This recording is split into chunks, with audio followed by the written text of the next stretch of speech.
Flowers have existed on Earth about 150 million years before humans were created.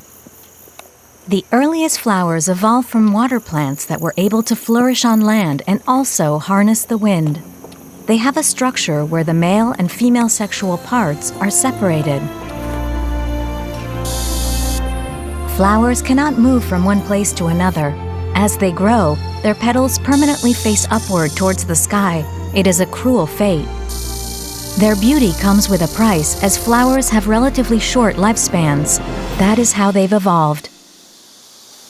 A flower does not merely exist to please those around it with its floral scent and colorful patterns.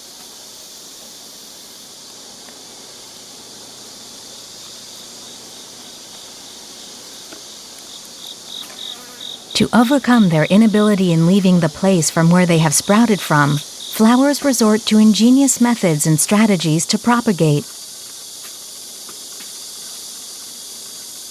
To ensure their survival, wildflowers demonstrate remarkable tactics that are on par with human intelligence. The main targets in their battle for survival are insects. The Cinereus deltoides attracts various types of insects. The flower of the Cinereus deltoides has a wide surface to make it easier for insects to land on it.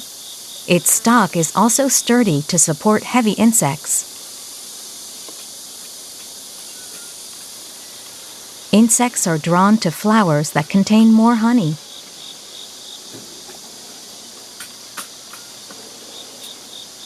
These two bees are competing for honey from the same flower.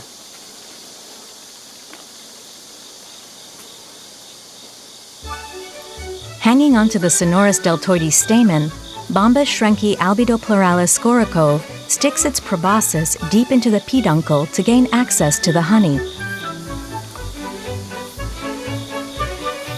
While the Bombus shrenki albidopluralis scoricove is drinking the honey, it unknowingly collects pollen, which it will carry from flower to flower.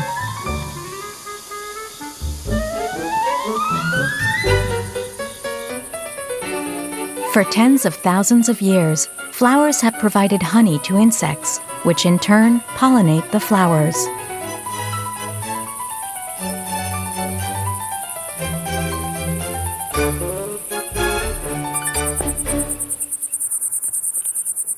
Insects prefer flowers that are facing up towards the sky.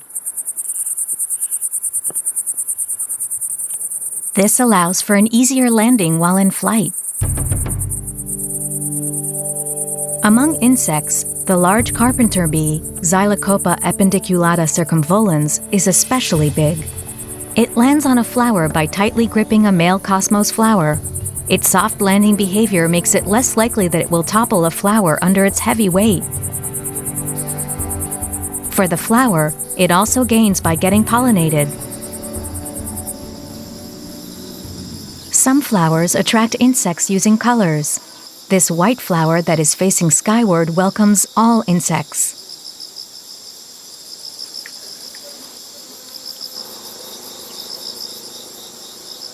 The white color of the flower seems to signal to insects that there is honey on offer.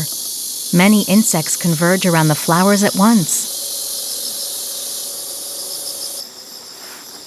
This large patch of Allium tuberosum Rottler X Sprengel has its honey and pollen exposed to all insects.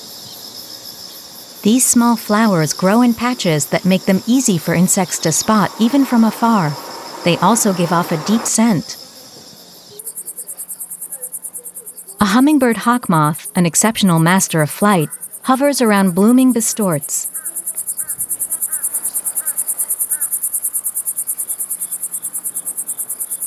Its wings hum as it beats them quickly. The moth can also hover while drinking honey. But this does nothing to help the bistort pollinate other flowers.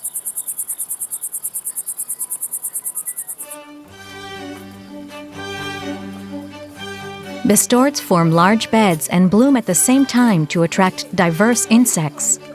Its pollen is suspended in the pouch in which insects looking for honey will brush against. By sticking its long proboscis into the peduncle, the hummingbird hawk moth can collect honey but this does not help the flower at all since it does not carry any pollen.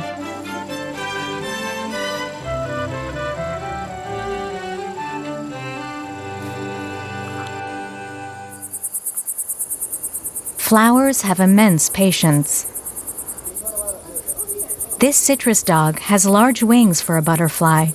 It approaches the bed of bistorts. It takes hold of the flower with its long, spindly legs, upon which it starts drinking honey.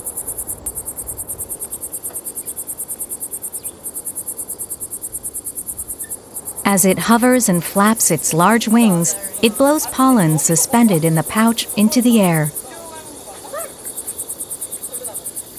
The pollen will be scattered by the wind. So, the citrus dog is a more beneficial honey collector than the hummingbird hawk moth. These bistorts beckon small flying insects. A carpenter bee is too big to enter the pouch and reach the honey. Despite this, it crawls around the flower to find a way inside, leaving tiny cuts from its feet. Instead of sticking its proboscis in between the petals, it punctures the peduncle to steal honey.